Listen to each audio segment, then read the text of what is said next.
नमस्कार, मैं हूँ अमित त्यागी और आज मेरे साथ सीधा कराची से जुड़ गई हैं एक ऐसी हसीना जिनका नाम तो चुड़ैल है, लेकिन ये इतनी खूबसूरत है कि आप इन्हें देखते ही आप इनसे प्यार कर बैठेंगे। और पूरा भारत प्यार कर रहा है उन चुड़ैलों को, क्योंकि जो वेब सीरीज है उसको भारत में बहुत ही अच्छा रेस्पॉन्स मिल रहा है। और इस बारे में मेरे साथ जानने के लिए जुड़ गई हैं सरवत सीधा कराची से। सरवत, स्वागत है आपका हमारे शो में।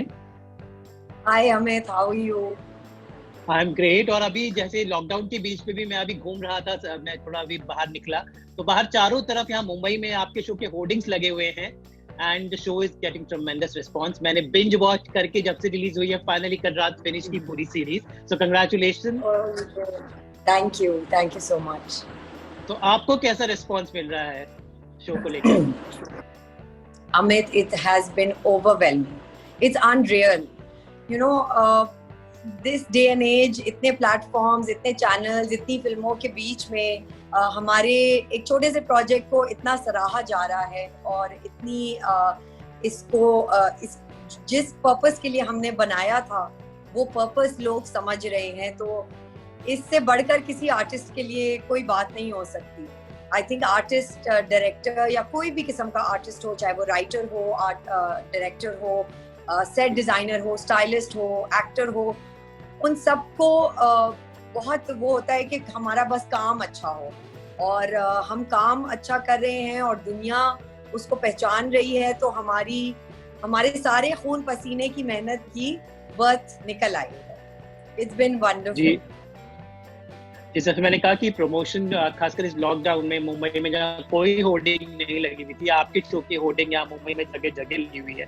दैट्स क्वाइट कमेंडेबल, क्योंकि बड़ी बड़ी फिल्में इस वक्त ओटीटी पे आ रही है, लेकिन एक शो की होर्डिंग लगी जो भारत में नहीं बना है, तो एक टीम जिंदगी को मैं बधाई देना चाहूंगा। लेकिन ये जानना चाहूंगा कि जो किरदार है सारा का, काफी कुछ मुझे जितना मैंने आपके शोज देखे हैं, आप कहीं ना कहीं उसमें थी, आपने अपना उसमें डाला, बट आपकी भी थी। जैसे आपकी खुद आप अभी सोशल मीडिया पे अपने किड्स को लेकर काफी सारे वीडियोस डालती हैं, तो सारा और सरवत में क्या क्या सेम था और किन किन चीजों के लिए आपको सारा बनने के लिए मेहनत करनी पड़ी? So I'll tell you the similarities first, Amit. मैं आपको जो हम दोनों में बात कॉमन थी वो पहले बताऊंगी और फिर जो नहीं सो मच कॉमन थी वो बताऊंगी। जो कॉमन है बात सारा में और मुझ में, आई थिंक सारा थोड़ी सी ओसीडी भी है और मैं भी थोड़ी सी ओसीडी हूँ। सारा अपने बच्चों में और उनके पढ़ाई में, और आपको लगता है कि एक वो फील देती है कि एक परफेक्ट मदर है, परफेक्ट हाउस वाइफ है और परफेक्ट होम मेकर है। And I think I am pretty much always struggling to be that perfect housewife and mother and all that, and I do it with a lot of passion. So वो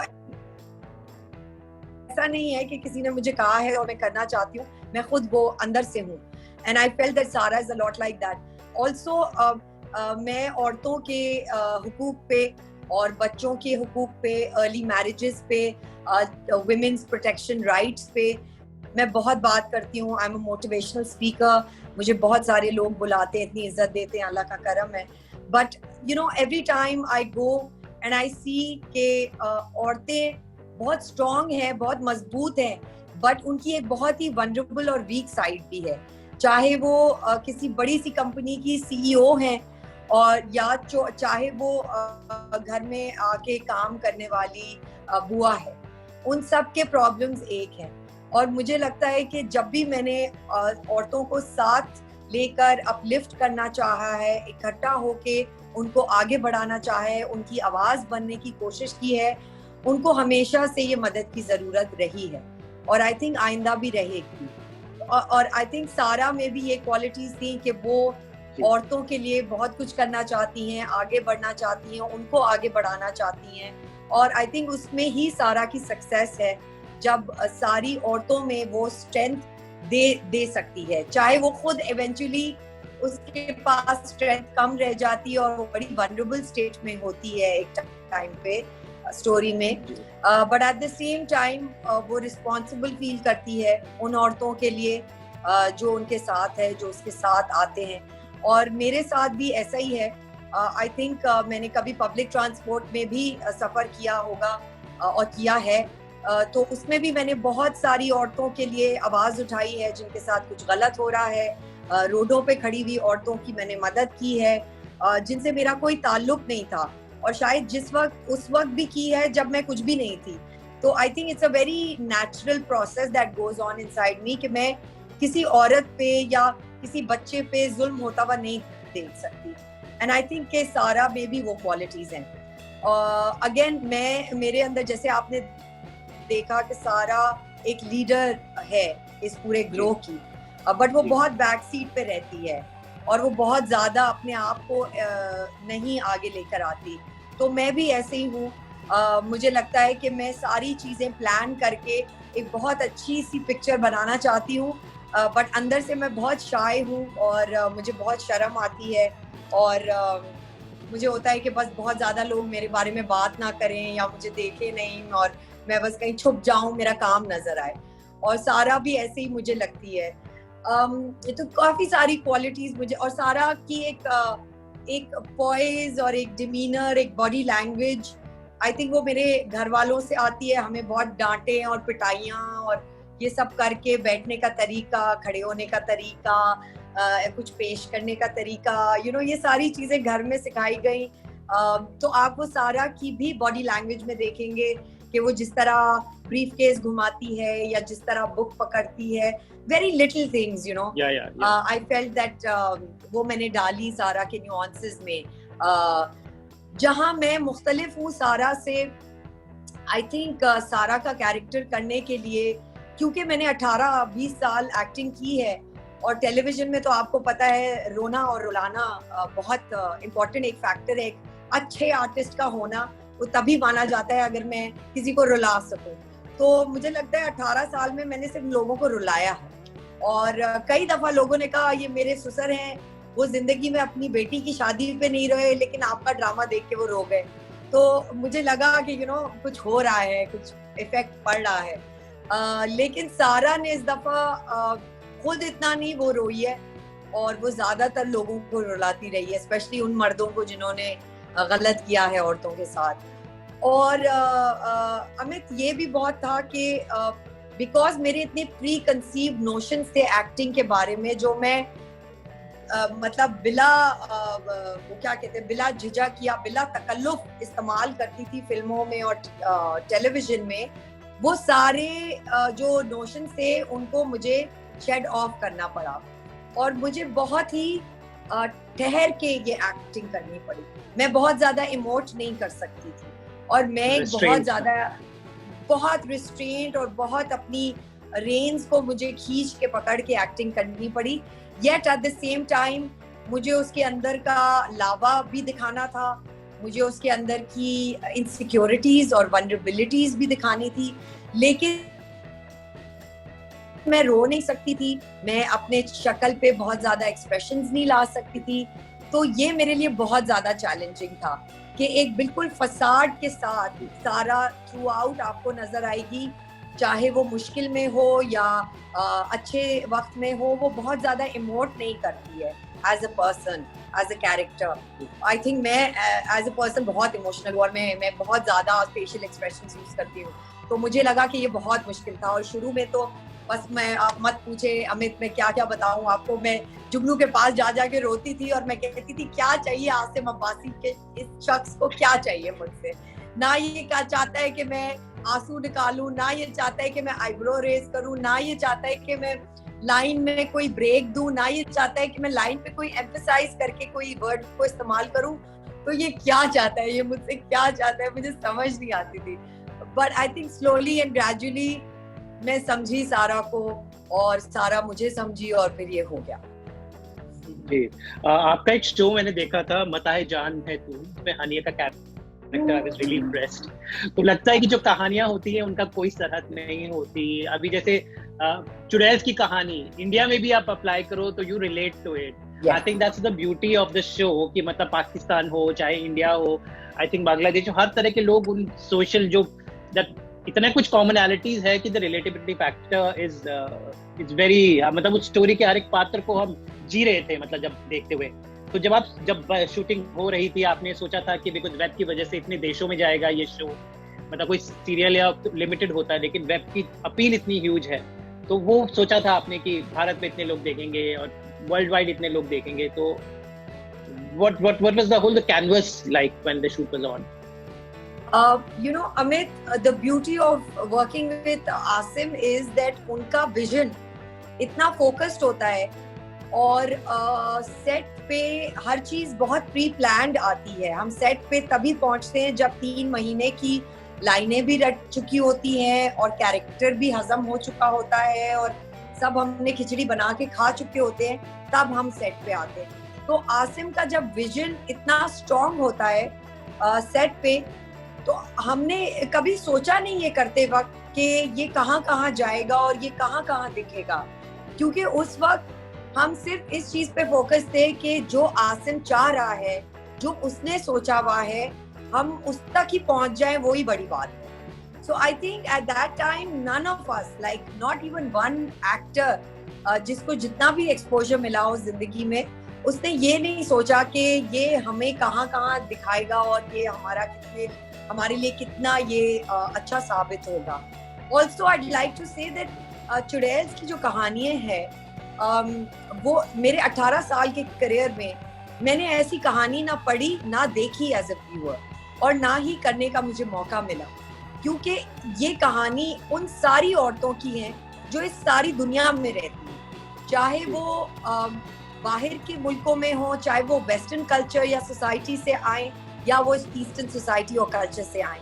औरत आज भी struggle कर रही है, चाहे वो सीईओ हो या चाहे वो डीन हो एक एकेडमी की, उसको फिर भी एक्सेप्टेंस मिलने में बहुत टाइम मिलता है, बहुत टाइम लगता है. और आसिम की ये स्टोरी चुड़ैल्स जो है, वो हर औरत इसलिए रिलेट कर पाती है क्योंकि इस तरह की औरतें, चाहे हम खुद ना भी हो, बट हमने अपने इर्द गिर्द जरूर देखी ऐसी औरतें, और ये औरतें हर कम्युनिटी में है. तो इसको जब मैंने पढ़ा तो मुझे लगा कि ये एक ऐसा इंसान है जिसने बिल्कुल ऑनेस्टी के साथ एक शीशा दिखाया है. उसमें कोई ना मास्क है, ना कोई ड्रीम है, ना कोई फिक्शन है, ना इसमें कोई शुगर कोटेड चीजें हैं.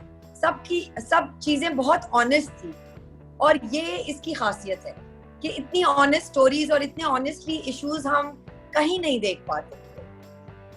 तो ये था. मास्क की बात चली है, जब शूट करा मास्क आज हमारी जिंदगी का हिस्सा बन गए हैं, और इसमें मास्क इस कहानी में चुड़ैल्स की बहुत इंपॉर्टेंट है. तो सोचा था कि मास्क ऐसे अब सबके चेहरों पे चिपक गए हैं जो तो what do you have to say about this mask which is like become like a part of our lives now?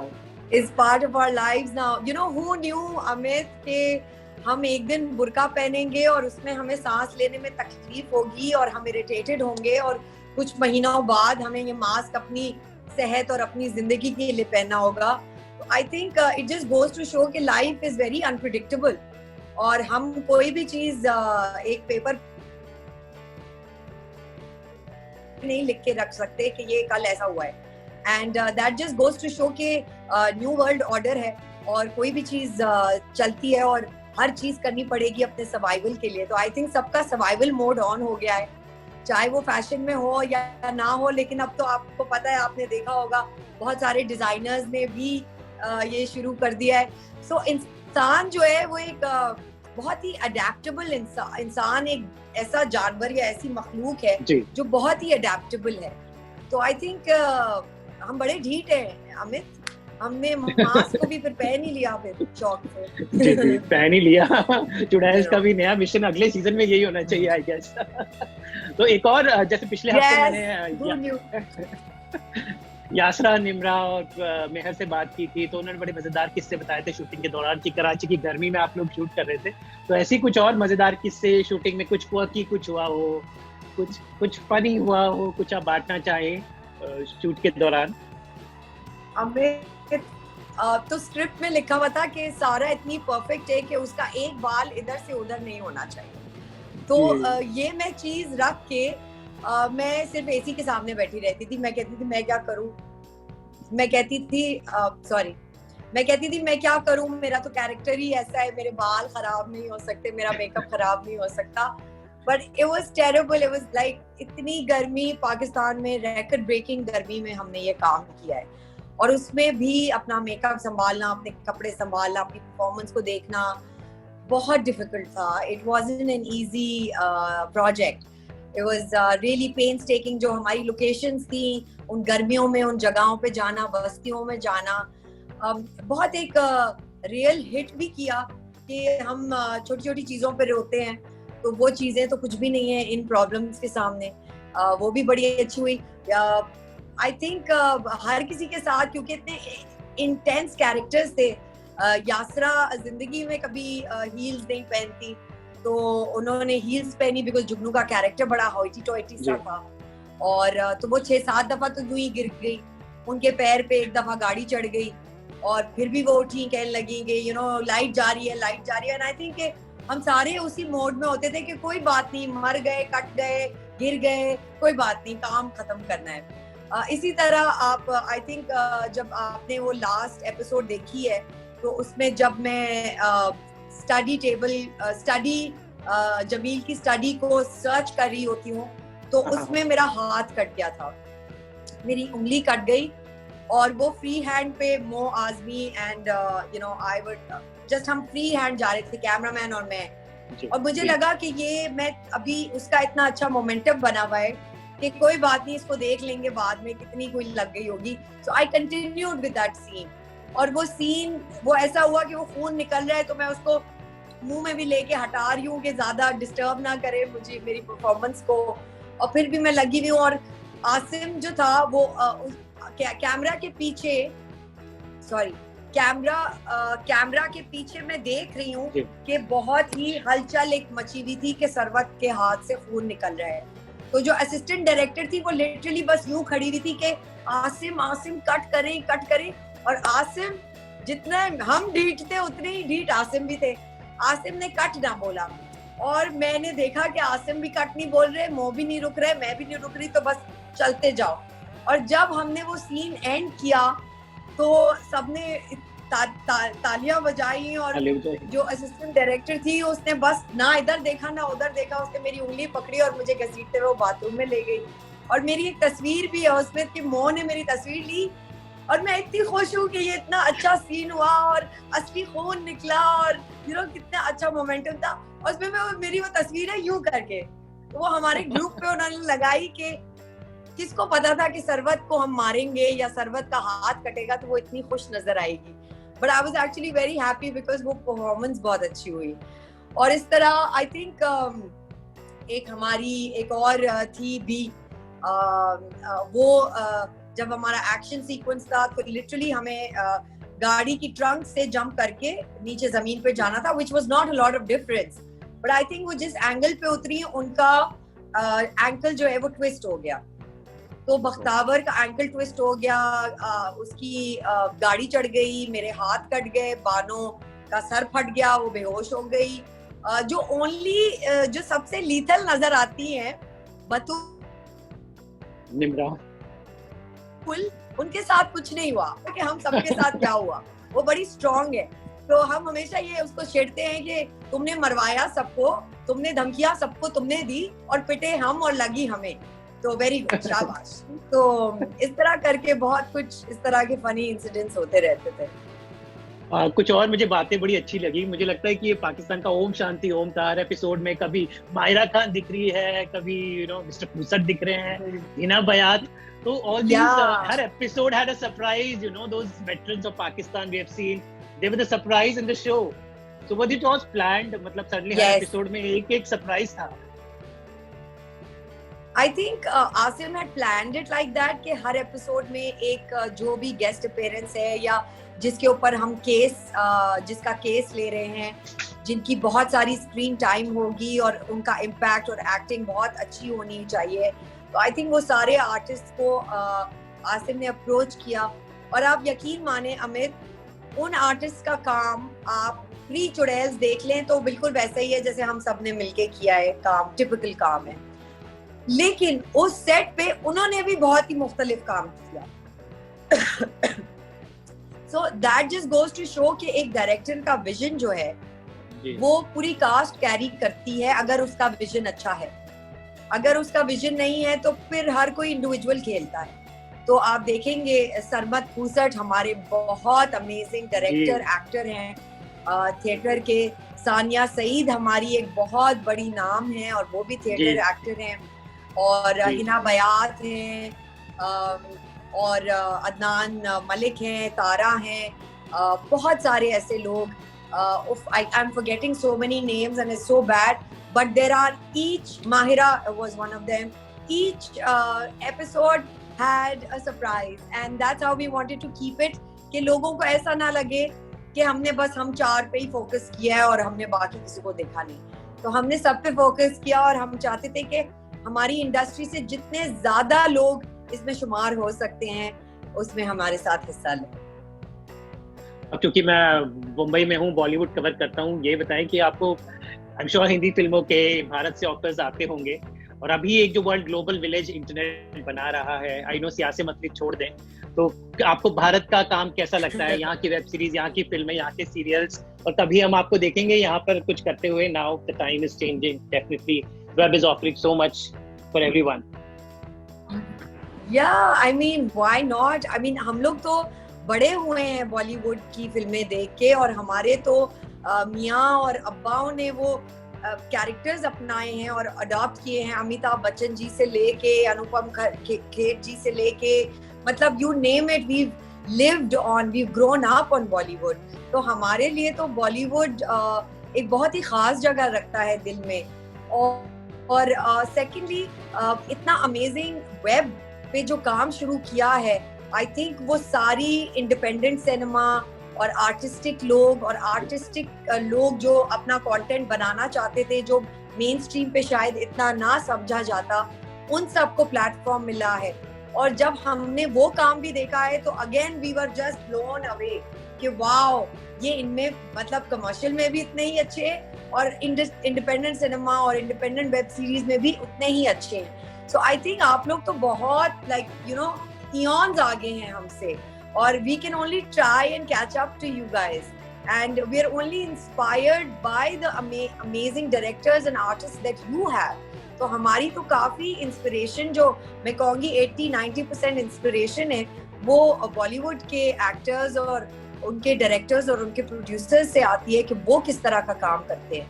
You know, something like सात खून माफ या queen, and you know, so unconventional films. I think those have just driven us nuts कि यार ये भी काम हो रहा है और हमें भी जरा अपनी गेम अप करनी चाहिए. So it's always nice to catch up to you guys. जहाँ तक बात रही प्लेटफॉर्म्स खुलने की और एवेन्यूज नए होने की, तो आई थिंक कि एक आर्टिस्ट के लिए बेहतरीन यही हो सकता है कि वो बॉर्डर और इन बाउंड्रीज में रह के वो परफॉर्म नहीं कर सकते. आई थिंक जब नए विजन और नए लोग मिलते हैं और उनकी नई कहानियों में आर्टिस्ट हिस्सा ले सकते हैं, हम जैसे आर्टिस्ट जो हमेशा से चाहते थे, तो I think this would be a dream come true. And I think it's time, that time has come now कि हम ने चुड़ैल्स के साथ अपना एक तरीका भी बताया कि हम भी एक्टिंग कर लेते हैं और थोड़ी बहुत स्टोरी टेलिंग कर लेते हैं. तो कोलैबोरेटिव वर्क जहाँ होगा वहाँ तो दोनों बेहतर चीजें आएंगी, मुल्कों की या इंडस्ट्रीज की. And here I like to just congratulate Shailja and the entire team of global Zee global कि उन्होंने हर किसी का ख्याल रखा है. जो सोप देखते हैं उनका भी, जो ड्रामे देखना चाहते हैं उनका भी, और जो वेब का कंटेंट देखना चाहते हैं उनका भी. I think they are trying to cater to everybody and that's a huge responsibility. और उनका बहुत बहुत शुक्रिया कि उन्होंने हमें ये मौका दिया कि हम अपनी क्रिएटिव साइड और हम अपनी आर्टिस्टिक साइड दिखा सके. So yes, why not, this is just the beginning. हमारी फिंगर्स भी क्रॉस्ड है और दिल में दुआएं भी बहुत सारी हैं कि कुछ ऐसा ही हो. इंशाल्लाह उम्मीद करते हैं कि अभी बहुत आए. हम चुड़ैल्स ने नए दरवाजे खोल दिए हैं, बहुत जल्दी I am sure lot of collaborative work will happen. All I can say Sarwar, you have lot of fans here. तो मैं चाहूंगा आप मुंबई आएं और हमसे आपसे मुलाकात हो, या हम आपके पास कराची आएं. इंशाल्लाह उम्मीद करते हैं कि ये जो नई शुरुआत होती है इस तरह से आगे और जाए. तब तक हमें इंतजार रहेगा चुड़ैल का, आप क्या करती है अपनी जमील के साथ, आगे करोगी क्या आखिर? उफ, जमील जैसों के साथ तो जो होना चाहिए ना वो आपको सीजन 2 में ही नजर आएगा. लेकिन आपने जो लास्ट सीन देखा होगा कि बतूल के हवाले मैंने कर दिया है उसको, तो जो हशर बतूल करेगी फिर तो वो आप सब सोच ही सकते हैं. लेकिन I mean we're really excited and we're really hoping कि इसका सीजन 2 बने। जिस तरह का रिस्पॉन्स लोगों से मिला है और जितना खुशी और जितनी क्रिएटिविटी और हम एक आर्टिस्ट के बदौलत जितना अपना काम दिखा सके हैं, तो हमें तो बहुत खुशी हुई है। इंशाल्लाह हमारी दुआएं पूरी हैं कि इस तरह का काम और ये काम आगे बढ़ता रहे। Thank you so much, and Sarwat, always a pleasure to talk to you, and all the best.